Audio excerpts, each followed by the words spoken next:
요즘 한국에서는 제20대 대선을 앞두고 양당이 치열한 경쟁을 하고 있습니다. 한국의 대선은 미국에 살고 있는 한인들에게도 아주 큰 관심사인데요. 이렇듯 미주 한인들의 한국 정치계의 영향력은 전혀 무시할 수 없는 힘을 갖고 있습니다. 그래서 오랫동안 미주 한인들은 재외 동포청 설치에 대해서 강력히 요구해 왔는데요. 이번에는 대선과 맞물려서 이 재외 동포청 설치가 아주 적극적으로 추진되고 있는 것으로 알려지고 있습니다. 그래서 오늘은 재외 동포위원장을 맡고 계신 국민의힘 김석기 의원 연결해서 구체적인 내용과 더불어 현재 한국의 대선 관련해서 얘기 나눠보겠습니다. 김석기 의원님 전화 연결돼 있습니다. 안녕하세요, 의원님. 안녕하십니까. 국민의힘 김석기 국회의원입니다. 네, 반갑습니다. 현재 해외에 살고 있는 재외동포 수가 약 750만 명으로 추산이 되고 있습니다. 이렇게 해외에 살고 있지만 한국인으로서의 정체성을 늘 갖고 살고 있는 한인들의 오랜 염원이 있는데 바로 재외동포청의 설립이거든요. 그런데 이제 오랫동안 재외동포청 설립이 이제 국회에서 무산되곤 해서 그런데 이번에 우리 김석기 의원님이 재외동포위원장을 맡으면서 아주 구체적으로 추진이 되고 있는 걸로 알고 있습니다. 재외동포청 설립 어느 정도 진척되고 있나요? 예, 말씀하신 대로 제가 국민의힘의 재외동포위원장을 맡고 있기 때문에 세계 각국의 동포분들의 말씀을 많이 경청을 하고 있습니다. 그 중에 하나가 재외동포청 설립으로 제가 알고 있고요. 네. 그래서 제가 이번 21대 국회에 들어와서 여야를 통틀어서 제가 제일 먼저 법안 발의를 했습니다. 이 재외동포청 설립을 위해서는 정부 조직법을 개정을 해야 되는데 지금 현재 이게 논의가 되고 있습니다만은 이 가장 중요한 것이 정부와 집권 여당의 의지가 가장 중요합니다. 네.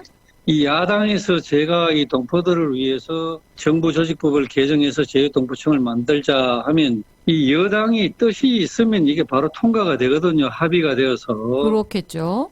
제가 외교통일위원회에 국민의힘 간사로 있습니다만은 그 상임위가 열리면 저와 저희 당 의원들은 늘 외교부 장관에게 빨리 재외동포청을 설립해야 된다. 이렇게 계속해서 주장을 하고 있는데도 현 정부와 이 여당이 좀 미온적인 것이 아닌가. 그렇군요. 그래서 저희들은 이번에 윤석열 후보가 국민의힘의 대통령 후보입니다만은 공약을 분명히 했습니다. 앞으로 우리가 정권을 잡으면 재외동포청 설립을 반드시 하겠다. 네. 이렇게 약속을 했기 때문에 또 제가 이미 국민의힘 소속인 제가 법안을 내놨기 때문에 우리가 정부 여당이 되면 재외동포청 설립은 아주 속도감 있게 추진될 것으로 그렇게 생각을 하고 있습니다. 그렇군요.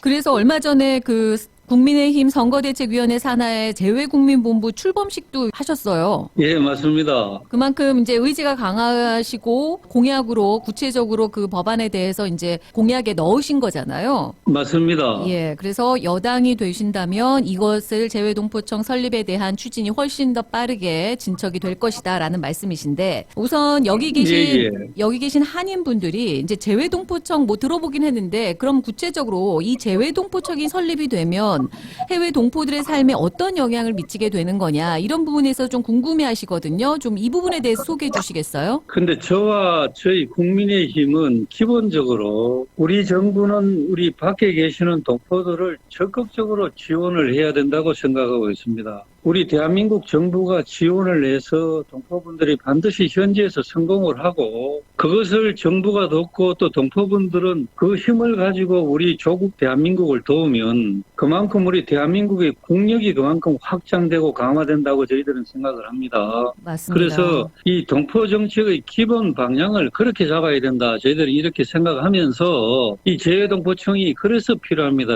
예를 들면 이 정부의 재외동포청 정책이 일관성이 있어야 되거든요. 그쵸. 그리고 이것을 장기적 체계적으로 추진을 해야 되는데 그러려면 반드시 이것을 총괄해서 일관되게 수행할 수 있는 정부의 부처가 반드시 필요하다 이런 얘기입니다. 재외동포와 관련된 정책이 외교부도 있고 법무부도 있고 교육부도 있고 문화체육관광부도 있는데 이렇게 산발적으로 하면 일관성 있는 동포 정책을 시행하기가 어렵습니다. 그래서 재외동포청을 반드시 설치를 해야 되고 또 우리 동포분들이 정부에 필요한 민원이 있어서 그 업무를 보려고 하면 지금 각 부처를 다 뛰어다녀야 되거든요. 맞아요. 예. 그래서 우리 제외동포청을 만들면 동포분들의 민원을 원스톱으로 처리를 해줄 수 있다.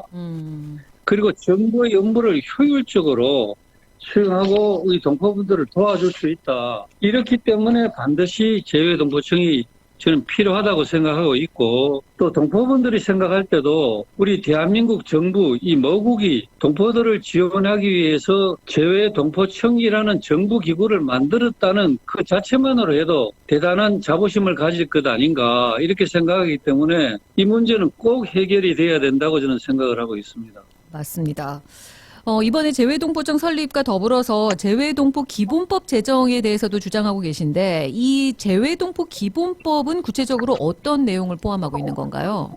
이 제외동포청하고 제외동포 기본법의 관계를 우리 컴퓨터에 비교하면 제외동포청은 하드웨어에 해당되고 제외동포 기본법은 소프트웨어에 해당된다고 볼 수 있습니다. 예. 제외동포청은 동포 업무를 수행할 수 있는 공간과 인력 등 일할 수 있는 그 구체적인 조직을 만드는 것이고, 제외동포 기본법은 조직이 동포들을 위해서 무슨 일을 어떻게 해야 되는지를 구체적으로 정하는 내용입니다. 그렇기 때문에 이 두 가지가 동시에 이루어져야 된다고 저는 생각을 하는 것입니다. 이 제가 발의한 제외동포 기본법은 제외동포 정책의 범위, 목표 이런 걸 정하고 이 기본 방향이 국가가 동포를 위해서 어떤 일을 해야 되는가, 그 국가의 책임과 책무를 명확하게 정하고 있고, 정기적인 기본 계획 또 단기적인 시행 계획 이런 것을 수립하고 평가하는 방법을 구체적으로 해야 된다 이런 내용이 있습니다. 그래서 저희들은 앞으로 재외동포 정책을 추진하는 데 있어서 필요한 사항을 구체적으로 이 재외동포 기본법에 제가 모두 담도록 노력을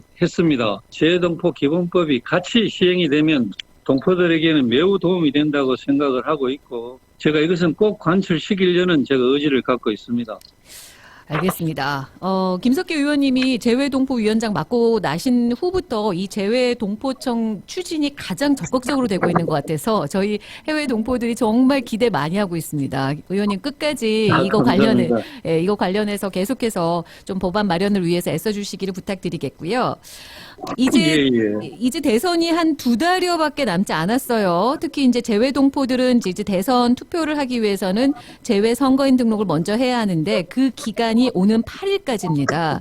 근데 이제 올해는 뭐 팬데믹 때문인지 재외 선거 등록률이 많이 낮다고 하는데 재외 동포 위원장님으로서 우리 뉴욕 뉴저지 한인들에게 독려 말씀 좀 부탁드립니다. 지금 이제 말씀하신 대로 본국에서는 선거가 3월 9일 날 이루어지지만은 재외동포분들은 2월 23일부터 2월 28일까지 투표를 하게 되지 않습니까? 그렇죠. 근데 투표를 하시기 위해서는 반드시 사전에 등록을 해야 되는데 등록 마감 기간이 1월 8일입니다. 근데 현재 이 등록 상황을 보면 매우 등록률이 저조합니다. 세계의 우리 동포 유권자분들이 한 200만 명이 계십니다. 그런데 그중에서 오늘 현재까지 통계를 보면 200만 명 중에서 등록을 마친 분이 12만 5천 명밖에 안 됩니다. 그럼 200만 명 기준일 때 7.9%밖에 안 되는데 네. 지난 2017년에 이루어진 19대 대선 때 등록률이 약 15% 가까이 됐거든요. 그러면 등록률 자체가 지금 절반이 안 되고 있습니다. 그러네요. 지금 이 상황으로 가면 우리 동포분들의 등록률이 또 투표율이 너무 낮을 것 같아서 굉장히 걱정이 되는데, 제가 동포분들에게 호소를 드리고 싶은 것은 지금 우리 동포분들께서 우리 정부와 대한민국 정치권에 여러 가지 요망하시는 사항이 많은데 저는 그 요망사항이 다 일리가 있고 타당한 말씀이기 때문에 어떻게든지 이걸 해결해 드려야 된다고 생각하는데, 그렇다면 투표율이 높으면 그 문제를 해결하는 데 저는 대단히 도움이 된다고 생각합니다. 그렇죠. 예를 들면 미국에는 85만 명의 유권자분이 계십니다. 다시 말씀드리면 내년 대통령 선거에 85만 표를 투표를 할 수 있는 투표권을 미국 동포들이 갖고 계신데 모두가 다 투표해야 하면 85만 표지 않습니까? 그렇죠. 그러면 이것은 대통령 선거의 당락을 결정할 수 있는 힘입니다. 그것이. 맞습니다. 우리 동포분들이 그런 파워를 갖고 계신데 그 파워를 행사하시면 동포분들의 요망사항이 한꺼번에 다 해결된다. 저는 재외동포위원장으로서 꼭 그 힘을 좀 보여주시길, 그래서 동포분들 그 문제가 다 좀 잘 해결될 수 있었으면 좋겠다, 이런 바람을 갖고 있고요. 네.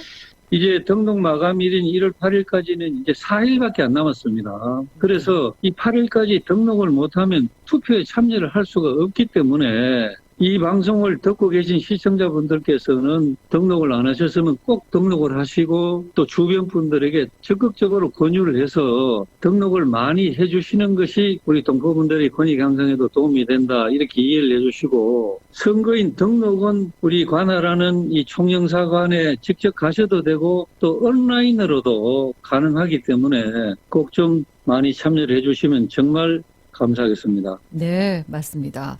저도 온라인으로 그 재외선거 등록 한번 해봤는데요. 굉장히 간단하고 쉽습니다. 그래서 많은 분들이 직접 안 맞습니다. 가시고 온라인으로 이렇게 등록을 하시면 좋을 것 같고요.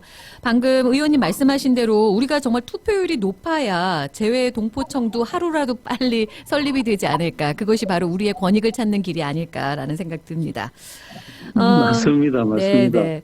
네, 그럼 의원님 마지막으로 우리 뉴욕 뉴저지 한인분들에게 좀 당부하고 싶은 말씀 있으시면 해주세요.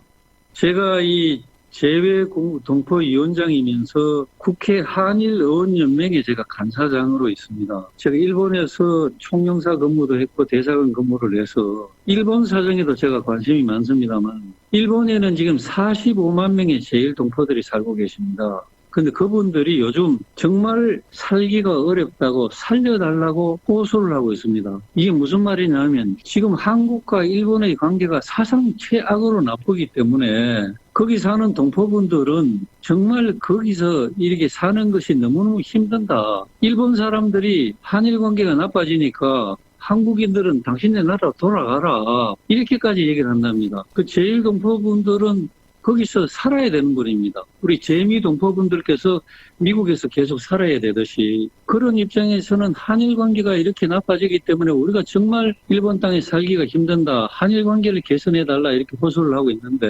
우리 미국 계신 동포분들을 생각하면 지금은 한국과 미국과의 관계가 좋은 편이지 않습니까? 그렇죠. 그러나 앞으로 한미 관계가 어떻게 달라질지 그건 누구도 알 수가 없고 지금 걱정스러운 부분이 대단히 많습니다. 네. 한국과 미국과의 관계가 과거와 같이 않다는 걸 동포분들도 많이 느끼실 겁니다. 만약에 한미 관계가 지금의 한일 관계 같이 정말로 나빠지는 관계로 가면 미국에 사는 동포분들도 마음 편히 미국 땅에서 살기가 어려울 것입니다. 그런데 우리 대한민국은 대통령 중심제 국가이기 때문에 어느 나라보다도 대통령의 권한이 강한 나라인데, 대통령이 누가 되느냐에 따라서 외교 정책과 한국, 미국과의 대미 정책이 완전히 방향이 달라질 수가 있습니다. 그래서 우리 동포분들께서, 재미 동포분들께서는 나는 미국 땅에서 평생 살아야 되는 입장에서 어느 정부가 들어서는 것이, 누가 대통령이 되는 것이 내가 미국 땅에서 살아가는데 내 삶에 도움이 되는가, 이것을 냉철하게 생각하시고 또 그것을 결정할 수 있는 힘을 동포분들이 갖고 계시기 때문에 네. 꼭 그 힘을 행사를 하는 것이 동포분들 자신의 삶에도 도움이 되는 중요한 일이다, 이렇게 저는 생각을 하거든요. 네. 예, 그래서 꼭 제가 아까 동포분들의 요망사항인 권익 향상을 위해서도 투표에 참여할 필요가 있고, 또 미국 땅에서 평생을 살아가야 되는 동포분들의 인생을 생각해서라도 반드시 투표에 참여하는 것이 정말 필요한 것이고 의미가 있는 것이 아닌가, 저는 그렇게 생각을 하고 있습니다. 오늘 재외동포위원장으로서 이제 국민의힘 김석기 의원과 함께 얘기 나눠봤는데요. 정말 우리 재외동포들을 위해서 되게 간절한 마음이 느껴집니다, 의원님. 예, 정말 감사합니다. 하여튼 제가 마지막으로 한마디 더 호소합니다. 꼭 1월 8일 이제 뭐 사흘 나흘밖에 안 남았는데 네. 등록하시고 투표에 참여해 주십시오. 투표에 따라서 조국 대한민국의 운명이 결정되고 우리 동포분들의 삶에도 중요한 영향을 미칩니다. 며칠 안 남았기 때문에 방송 들으시는 분들 꼭 바로 등록해 주시면 고맙겠습니다. 알겠습니다. 아마 방송 들으신 분들이 우리 한국에 계신 김석기 의원님이 이렇게 절절하게 호소를 해주시는데 많은 분들의 좀 마음이 동하지 않았을까라는 생각 듭니다. 의원님 오늘 말씀 정말 감사드리고요. 계속해서 해외 동포 동포들에게도 많은 관심 부탁드리겠습니다. 예, 제가 동포분들을 위해서 제가 할 수 있는 것은 최대한 열심히 하겠다는 약속을 드리겠습니다. 감사합니다. 감사합니다. 네, 지금까지 재외동포위원장을 맡고 계신 국민의힘 김석기 의원이었습니다.